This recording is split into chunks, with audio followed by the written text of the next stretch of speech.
Bismillahirrahmanirrahim. Assalamualaikum warahmatullahi wabarakatuh.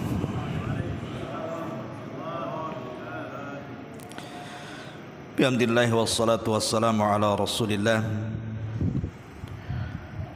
wa ala alihi wa sahbihi wa mawalah wa la hawla wa la quwwata illa billahi wa ba'du. Alhamdulillah, segala puja dan puji hanya milik Allah Jalla fi'ula. Salawat dan juga salam kita hadiahkan kepada Rasul kita Nabi besar Muhammad sallallahu alaihi wa ala alihi wasallam. Pembahasan di malam hari ini kita akan menjelaskan tentang keajaiban At-Tauhid. Ma'asyiral muslimin wal muslimat rahimakumullah. Kita tahu bahwa tujuan penciptaan manusia adalah untuk mentauhidkan Allah Subhanahu wa taala. Dan itu disebutkan dalam ayat yang sering kita hafal, wa ma khalaqtul jinna wal insa illa liya'budun.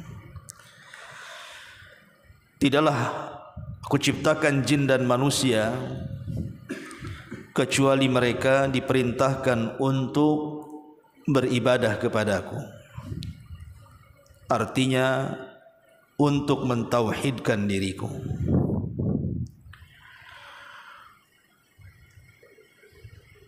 Dan di antara fadilah tauhid yang kita akan bahas, pertama kita tahu bahwa tauhid adalah kewajiban pertama dan terakhir seorang manusia. Makanya seseorang dikatakan Islam setelah dia mengucapkan kalimat tauhid. Dan keselamatan manusia setelah kehidupan juga ditentukan dengan tauhid. Makanya Nabi SAW mengatakan, "Man kana akhiru kalamihi la ilaha illallah mukhlishan fi qalbihi dakhalal jannah." Siapa yang akhir ucapannya dia mampu mengucapkan kalimat tauhid la ilaha illallah dengan penuh keikhlasan dalam hatinya, maka jaminannya surga. Makanya Syekh Shalih Fauzan hafizahullah ta'ala mengatakan bahwa tauhid adalah awal kewajiban dan akhir kewajiban manusia. Ma'asyiral muslimin wal muslimat rahimakumullah. Kemudian tauhid juga adalah a'zamu asbabi syarhi sadri.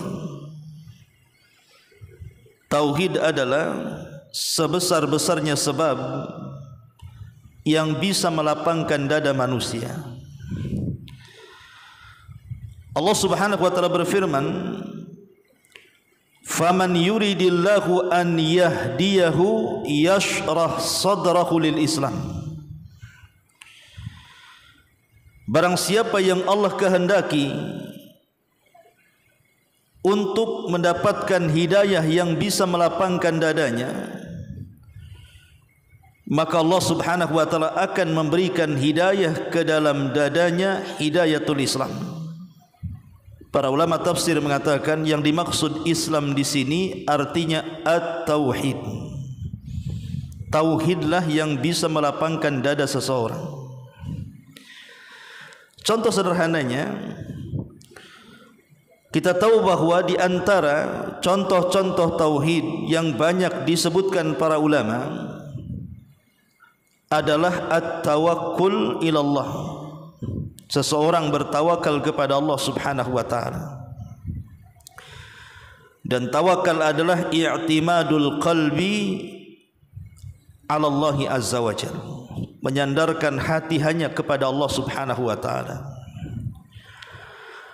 Orang yang hatinya penuh dengan tauhid ataupun tawakal hanya kepada Allah Subhanahu wa taala, di mana semua hatinya tergantung kepada Allah Subhanahu wa taala, maka dalam kehidupannya dia tidak akan merasakan takut. Dia tidak akan sedih, dia tidak akan stres, bingung, dan akan senantiasa lapang dadanya, karena dia bergantung kepada Zat yang maha kuat, maha kaya, dan maha segala-galanya.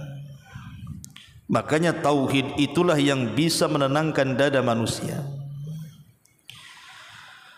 Kemudian juga yang ketiga, tauhid juga adalah masdarun lil amni wal ihtida. Tauhid adalah sumber keamanan dan sumber hidayah. Dalam surah Al-An'am ayat 82 Allah Subhanahu wa taala mengatakan, alladzina amanu wa lam yalbisu imanahum bidzulmin ulaika lahumul amnu wa hum muhtadun.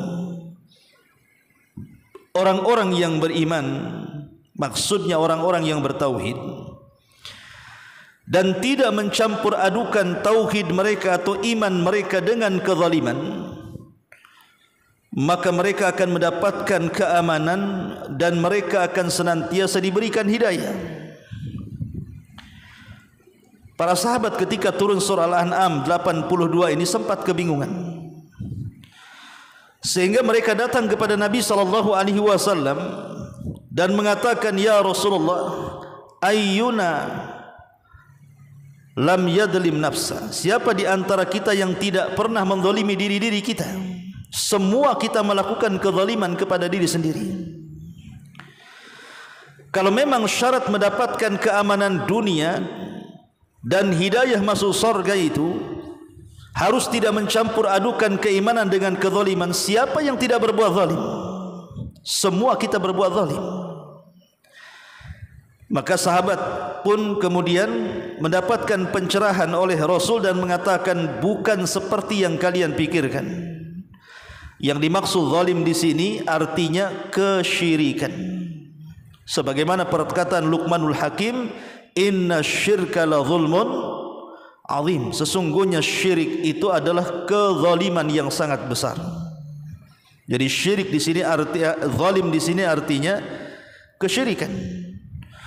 Jadi orang-orang yang bertauhid dan tidak mencampur adukan tauhidnya dengan kesyirikan, maka mereka akan mendapatkan keamanan. Aman di sini maksudnya secara mutlak.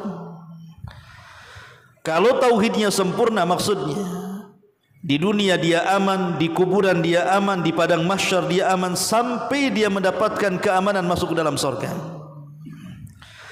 Tapi kalau tauhidnya kurang, ya tentu keamanannya juga tidak mutlak. Atau kita balik dengan mutlakul amni, bukan al-amnul mutlak. Boleh jadi dia mendapatkan keamanan, tetapi setelah menjalankan pembersihan dosa-dosa, dimasukkan ke dalam neraka, baru kemudian dimasukkan ke dalam surga. Tapi yang dimaksud ayat ini adalah orang-orang yang menyempurnakan tauhidnya, betul-betul sempurna dan tidak ada cacat dengan kesyirikan. Kemudian yang keempat, tauhid adalah yuharrirul abdu min rikil makhlukin. Jadi tauhid itu bisa membebaskan seorang hamba dari perbudakan makhluk. Orang-orang yang tidak memiliki tauhid, maka dia bisa menyembah segalanya. Dia bisa menyembah berhala, dia bisa menyembah batu, menyembah pohon, bahkan bisa juga menyembah uang. Sebagaimana Nabi SAW mengatakan, ta'isa abdu dinar wa ta'isa abdu dirham, celaka hamba-hamba dinar dan dirham. Bahkan bisa juga menyembah wanita, menyembah laki-laki, menyembah pekerjaan, dan begitu seterusnya. Tapi orang yang mentauhidkan Allah Subhanahu wa ta'ala, maka mereka tidak mungkin menjadikan dunia ini sebagai sesembahannya. karena dia hanya menggantungkan diri kepada Allah Subhanahu wa taala. Dialah As-Samad, tempat bergantung semua makhluk. Kemudian juga di antara faedah tauhid, tauhid ini yu'inu ala sabri ala al-adha'il khalqi, bisa menolong supaya seseorang bisa sabar ketika menghadapi ujian dari manusia. Manusia ketika hidup tidak mungkin selamat dari 3 perkara. Pertama, tidak mungkin selamat dari kematian. Yang kedua, tidak mungkin selamat dari ujian. Dan yang ketiga, tidak mungkin selamat dari ucapan manusia lainnya. Itulah manusia hidup di dunia. Tidak selamat dari kematian, tidak selamat dari ujian, dan tidak selamat dari ucapan manusia lainnya. Terkadang ada orang yang mungkin kehidupannya penuh dengan fitnahan manusia. Entah dia digibah, difitnah, dibuli, dicaci, dimaki, direndahkan, diadu domba dan yang semacamnya. Terkadang kehidupannya berfikir bahwa mati lebih baik daripada hidup. Itu yang dirasakan tuh kalau orang sudah terkena fitnah, apalagi fitnah ini menyebar, dan yang memfitnah ini bukan 1, 2, boleh jadi ratusan bahkan ribuan orang seperti yang di zaman sekarang ya. Ada yang disebut dengan netizen itu. Kan banyak orang stres itu. Gara-gara mungkin satu aibnya terbongkar, seluruh netizen kemudian berbicara dan berkomentar buruk. Terkadang sesak dadanya kan. Lah orang-orang yang bertauhid kepada Allah Subhanahu wa taala tidak takut dengan ujian manusia. Karena satu dunia manusia mencaci maki dia. Kalau Allah Subhanahu wa taala tidak mengizinkan kecelakaannya, maka sampai kiamat tidak mungkin celaka. Itulah yang dikatakan oleh Nabi sallallahu alaihi wasallam, kalaulah satu dunia ini berkumpul, manusia dan jinnya, kemudian menyerang kalian untuk memberikan madarat, kalau Allah tidak mencatat anda mendapatkan madarat, tidak akan sampai madarat itu kepada anda. Sebagaimana juga kalau satu dunia jin dan manusianya berkumpul untuk memberikan manfaat, tidak akan sampai manfaat itu kalau belum ditulis dalam takdir Allah Subhanahu wa taala. Jadi orang yang bertauhid itu merasa tenang, jiwanya akan merasa tenang dan akan lebih sabar lagi dari ujian manusia. Karena tidak mungkin ujian itu akan berjalan lama. Bukankah Allah yang mengatakan wa tilkal ayyam nudawiluha bainan nas? Hari-hari itu kan berputar. Tidak mungkin manusia bicara terus. Tidak mungkin manusia memfitnah terus. Ada waktunya dia capek juga bicara. Karena ketika Allah menciptakan manusia bisa bicara itu, bukan berarti tujuannya hanya untuk membicarakan kita sejak lahir sampai mati. Tidak. Ya mungkin terkadang membicarakan kita karena hasutan, atau karena dendam, atau karena iri. Satu saat pun boleh jadi dia akan berhenti dan tidak akan bicara lagi. Ma'asyiral muslimin yang dimuliakan Allah Subhanahu wa taala. Kemudian at-tauhid yukhaffif al-makari wa yuhawwin al-alam. Di antara faedah tauhid juga adalah bisa meringankan al-makari, sesuatu yang kita tidak suka, dan bisa meringankan penyakit. Disebutkan oleh Al-Allamah Abdurrahman ibn Nasir As-Sa'di rahimahullahu ta'ala ketika menyebutkan fadilah tauhid, dia mengatakan annahu yukhaffif ataupun yukhaffafu 'alal abdil makari wa yuhawwanu 'alaihi al-alam. Sesungguhnya tauhid itu bisa meringankan terhadap seorang hamba dari hal-hal yang tidak disukai dia, atau meringankan dari hal-hal yang boleh jadi menyakiti dia. Contoh sederhananya, kalau seandainya seorang itu diberikan penyakit oleh Allah Subhanahu wa taala, boleh jadi penyakit ini bukan sehari 2 hari, boleh jadi bulanan atau tahunan.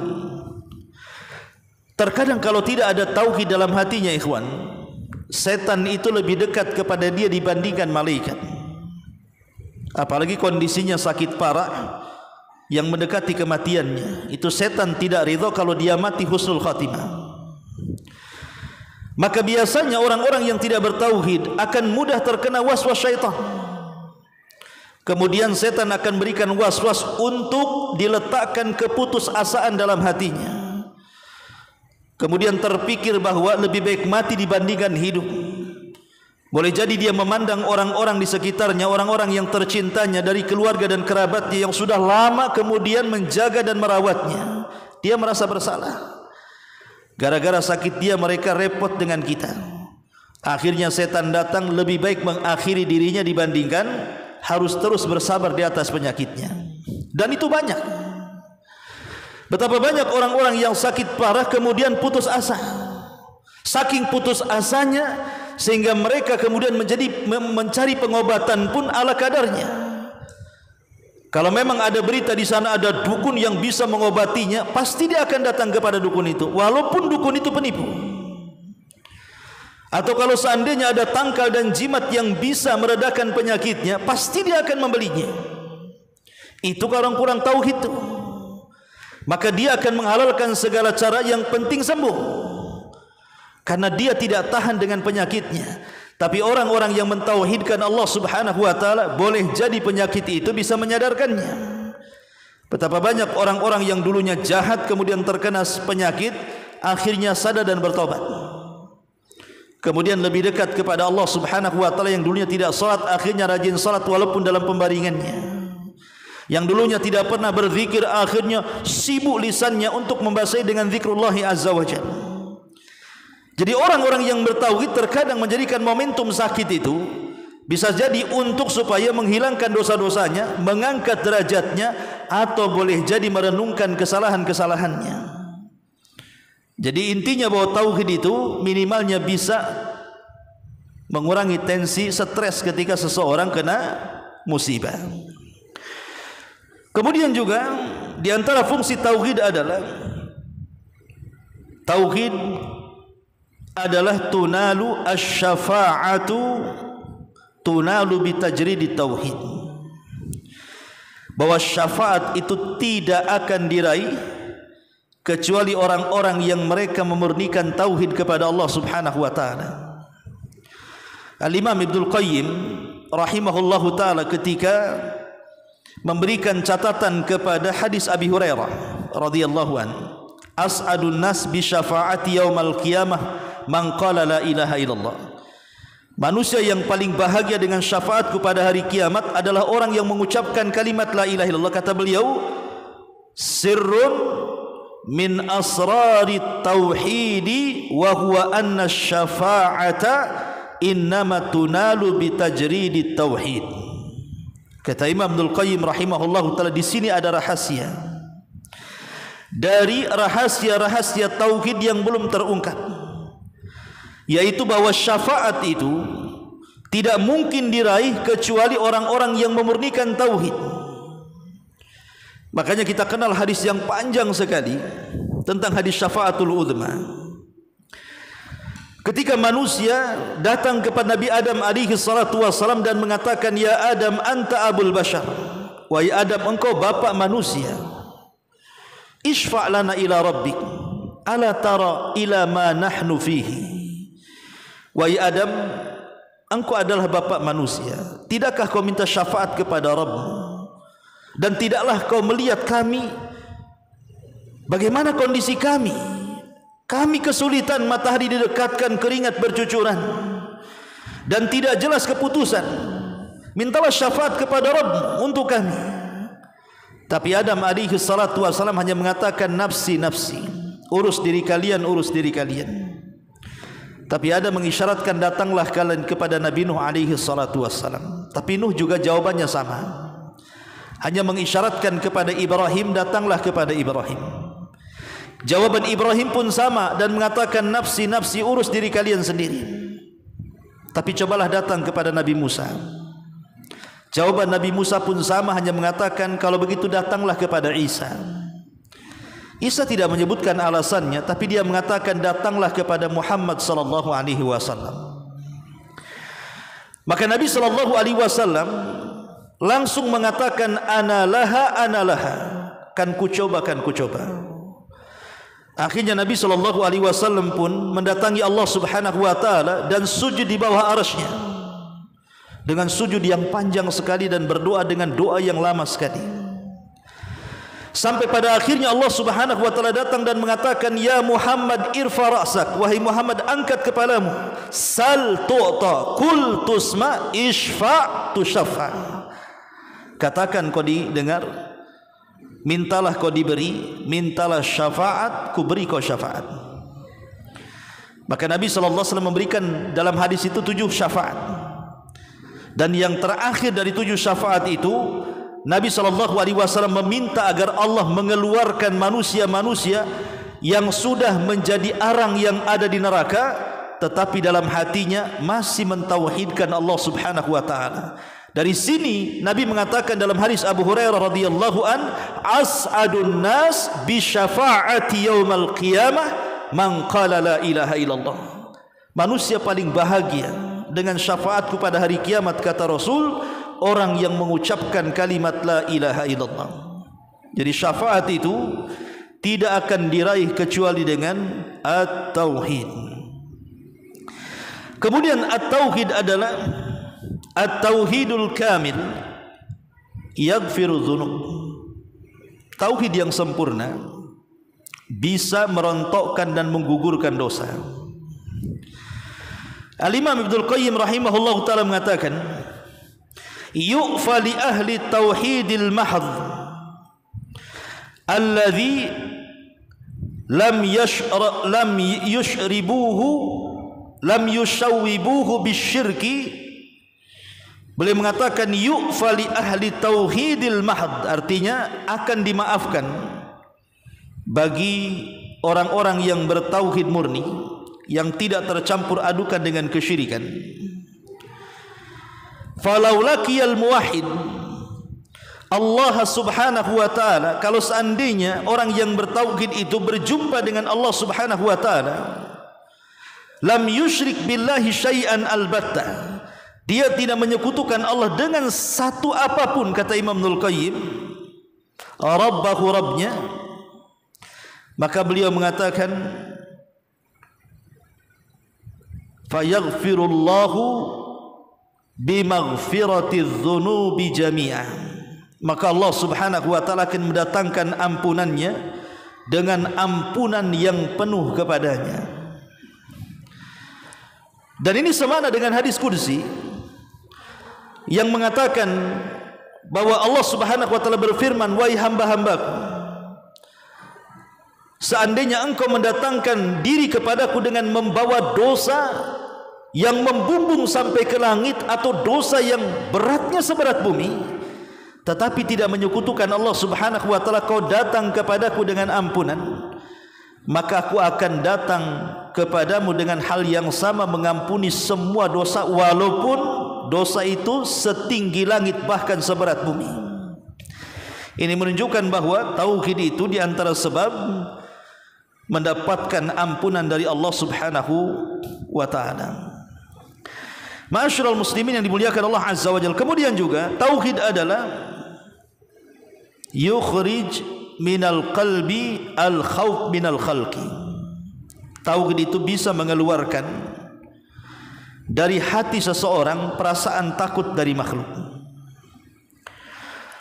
Orang yang mentauhidkan Allah Subhanahu wa taala tidak akan takut kepada makhluk apapun. Tapi orang yang tidak mentauhidkan Allah, maka dalam hatinya akan penuh dengan rasa takut. Contoh sederhana saja, orang yang dikeluarkan di PHK dari PT umpamanya.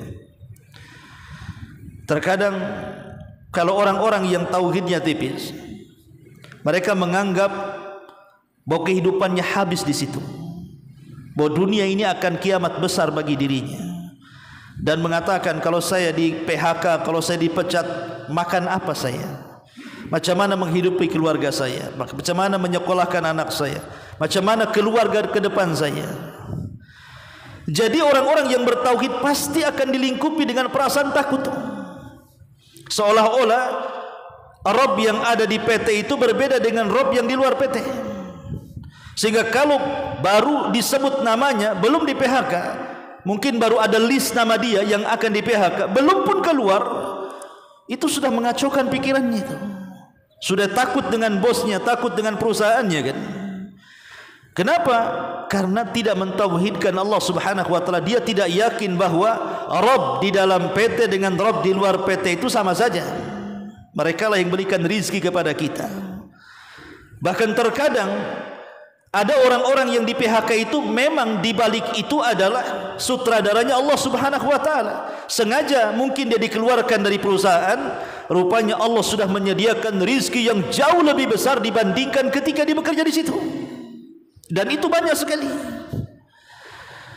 Apalagi kalau seandainya dia keluar dari perusahaan itu, karena perusahaan itu boleh jadi mungkin banyak kecurangan, kebatilan, kezaliman, riba dan yang semacamnya. Dia keluar itu memang betul-betul karena Allah, dan dia yakin dengan hadis Nabi SAW, man taraka syai'an lillahi awadallahu khairan minhu. Siapapun yang meninggalkan sesuatu karena Allah, pasti Allah akan ganti sesuatu itu dengan yang jauh lebih baik lagi. Itulah orang yang bertauhid, mereka tidak akan dipenuhi dengan perasaan takut dalam hatinya. Kemudian juga at-tauhid yu'inu ala fi'li ta'ati wa tarkil munkarati. Bahwa tauhid ini bisa menolong orang untuk mudah melakukan ketaatan dan mencegah kemungkaran. Dan itu sudah dijelaskan oleh Al-Allamah As-Sa'di rahimahullahu taala ketika beliau menyebutkan tentang fadilah tauhid. Beliau mengatakan annahu yusahhal 'alal abdi fi'lul khairat. Bahwa tauhid ini bisa memudahkan kepada hamba melakukan kebaikan-kebaikan, wa tarkul munkarat, dan meninggalkan keburukan-keburukan. Karena dengan sendirinya orang yang kuat tauhidnya pasti dalam kehidupannya akan merasa diawasi. Muraqabah bahasa kitanya. Merasa diawasi oleh Allah Subhanahu wa taala. Orang yang merasa diawasi, maka dia akan kuat dalam keimanannya kepada Allah Subhanahu wa taala, sehingga dalam kehidupannya dia akan hati-hati dalam melangkah. Contoh sederhananya, tauhid itu dalam keyakinan kita ahli sunnah ada 3. Ada yang disebut dengan tauhidur rububiyah. Tauhidur rububiyah bicara tentang perbuatan Allah. Allah menciptakan, Allah yang menghidupkan, Allah yang memusnahkan, Allah yang memberikan rizki, Allah yang memberikan nikmat. Itu disebut tauhidur rububiyah, bicara soal perbuatan Allah. Yang kedua ada namanya tauhidul uluhiyah. Itu bicara tentang perbuatan kita. Salat, zakat, puasa, haji, baca Quran, zikir, itu kan perbuatan kita. Maka ketika solat kita hanya ditujukan kepada Allah, baca Quran kita untuk Allah, puasa kita untuk Allah, kurban kita untuk Allah, zikir kita untuk Allah, berarti kita sedang mentauhidkan uluhiyah. Itu disebut uluhiyah, bicara tentang perbuatan kita kepada Allah. Lah di sana ada tauhid yang disebut dengan al-asma' wa sifat. Tauhid yang berkenaan dengan nama-nama Allah dan sifat-sifatnya. Saya contohkan saja. Di antara nama Allah Subhanahu wa taala adalah As-Sami Al-Basir. Allah itu zat yang maha mendengar dan zat yang maha melihat. Ikhwan fillah azani Allah wa iyyakum. Semua kita yakin, bahkan semua orang Islam yakin, satu dunia ini, bahwa Allah Subhanahu wa taala maha melihat. Tidak ada satupun muslim yang mengatakan Allah buta. Tapi masalahnya, tidak semua orang yakin ketika meyakini Allah Subhanahu wa taala maha melihat, perbuatan dan ucapannya merasa dilihat Allah Subhanahu wa taala. Kalau seandainya orang yang yakin Allah maha melihat dan semua perbuatan kita terasa dilihat Allah Subhanahu wa taala, tentu dia tidak mungkin perbuatannya jatuh kepada kemaksiatan, karena dia merasa dilihat Allah. Atau contoh sederhana lainnya, As-Sami, Allah maha mendengar. Semua kita meyakini Allah itu maha mendengar. Tapi tidak semua yang meyakini Allah maha mendengar ucapannya merasa didengar Allah. Kalau semua orang yang yakin bahwa Allah itu maha mendengar, kemudian semua ucapan yang diucapkannya merasa bahwa didengar Allah Subhanahu wa taala, tidak mungkin dia mengucapkan kecuali yang baik. Kenapa? Kalau dia mengeluarkan kata-kata yang kotor, Allah dengar. Itu baru dua nama Allah, As-Sami Al-Basir. Kalau diterapkan ini, dua nama Allah saja, maka manusia itu akan terlahir menjadi manusia yang baik, manusia yang jujur, yang disiplin, yang bertanggung jawab, dan terlahir menjadi manusia yang saleh dan salehah. Dipastikan itu baru dua nama saja kalau diresapi. Masalahnya ketika kita beriman kepada nama-nama Allah hanya sebatas wujudnya, tapi tidak sampai ke maha besar Allah Subhanahu wa taala. Ini yang terjadi kalau kita betul-betul mempelajari tauhid, maka tauhid itu bisa membangkitkan ketaatan kita kepada Allah dan bisa mencegah kemungkaran kita kepada Allah Subhanahu wa taala. Kemudian juga tauhid ini adalah at-tatsbit wal istiqamatu indal mauti. Tauhid ini yang menjadikan seseorang itu punya ketetapan dan istiqamah saat kematiannya. Allah Subhanahu wa taala mengatakan, "Yutsabbitullahu alladhina amanu bil qawli tsabit fil hayatid dunya wal akhirah." Allah Subhanahu wa taala akan memberikan kemantapan jawaban kepada orang-orang yang beriman saat ditanya oleh dua malaikat Munkar dan Nakir, "Man rabbuk?" Siapa Rabbmu? Pasti dia akan mengatakan, "Rabbi Allah." Rabbku adalah Allah. Lah orang yang bisa menjawab pertanyaan dua malaikat Munkar dan Nakir saat seseorang setelah ajal dan kematiannya, maka tauhidlah yang akan menuntun jawaban setiap pertanyaan yang ditanyakan Munkar dan Nakir. Dia akan mantap menjawab dan mengatakan, Rabbi Allah, kemudian Islam agamaku, kemudian Muhammad nabiku. Itu dipastikan karena Nabi SAW yang mengatakan seperti itu. Artinya tauhid itu mendatangkan kemantapan dan istiqamah setelah kematiannya. Kemudian juga at-tauhid adalah annahus sabab al-wahid linaili ridallahi azza wa jal wa thawabi. Tauhid ini juga menyebabkan seseorang mendapatkan redha Allah dan juga pahala besar dari Allah Subhanahu wa taala. Orang yang mentauhidkan Allah mudah mencari pahala. Terkadang amalan-amalan kecil bisa menjadi besar karena tauhid. Contoh sederhana kisah di zaman Nabi. Ada sebuah perkampungan. Di dalam perkampungan itu ada berhala yang harus disembah. Semua orang yang safar melalui kampung itu tidak boleh lewat kecuali harus menyembah berhala itu. Kalau tidak, cari jalan lain. Kalau tetap maksa, maka dibunuh. Jadi ada dua orang anak muda lewat di situ. Kemudian yang satu ditahan. Kau mau kemana? Maka dia mengatakan, saya hendak ke sana kemari dan harus melewati kampung sini. Maka orang-orang mengatakan, kalian tidak bisa lewat kampung sini, cari jalan yang lain. Kalau kalian maksa, maka kalian harus berkorban untuk berhala kami. Maka anak muda ini mengatakan, dari mana kami akan berkorban sementara perbekalan safar saja tidak cukup? Maka orang kampung ini mengatakan, qarrib walau kana dubaba. Kalau begitu tangkap lalat, berkorbanlah walaupun dengan seekor lalat. Karena dia pikir, apalah lalat, mudah ditangkap, tidak menggunakan biaya, dan ada di mana-mana. Cari saja tempat sampah, di situ pasti ada lalat. Betul-betul dia tangkap lalat itu. Kemudian datang ke depan berhala, disembelih, dipitas tuh kepala dan badannya persis depan berhala, menunjukkan korbannya. Akhirnya dibebaskan anak muda ini. Kemudian pemuda satunya mengatakan, engkau pun harus melakukan hal yang sama. Seperti kawanmu, kau harus berkorban juga. Maka dia mengatakan, aku pun tidak bisa berkorban. Aku ini seorang musafir, dari mana bekalku? Untuk safar saja kurang bekal. Macam mana untuk berkurban, membeli kambing, sapi atau unta? Dari mana uangnya? maka orang-orang mengatakan qarrib walau kana dubaba. Kau tiru kawanmu, tangkap lalat, kau tinggal pites saja depan berhala, kami akan persilahkan jalan. Tetapi rupanya ini bukan orang biasa, dia orang yang bertauhid. Dia mengatakan, wahai fulan, walaupun seekor lalat, kalau ku persembahkan demi berhalamu, maka aku tidak akan sudi melakukannya.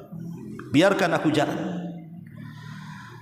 Tetapi akhirnya karena dia tetap nekat jalan, karena tidak ada jalan lain kecuali lewat situ, maka dia pun dibunuh dan mati. Lah orang yang pertama tadi juga akhirnya meninggal dunia juga. Kemudian setelah kedua-duanya meninggal dunia, Allah panggil keduanya.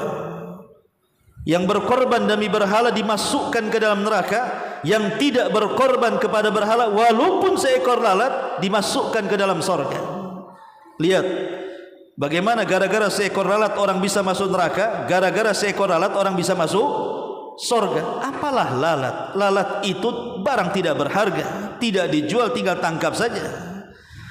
Tapi karena yang satu menghadapi lalat dengan tauhid, yang satu menghadapi lalat dengan kesyirikan, maka berbeda jalan di sini.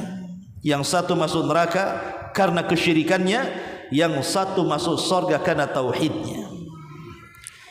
Begitulah tauhid, ikhwatu fiddin, muliakan Allah Subhanahu wa taala. Bisa mendapatkan redha Allah Subhanahu wa taala dan pahalanya.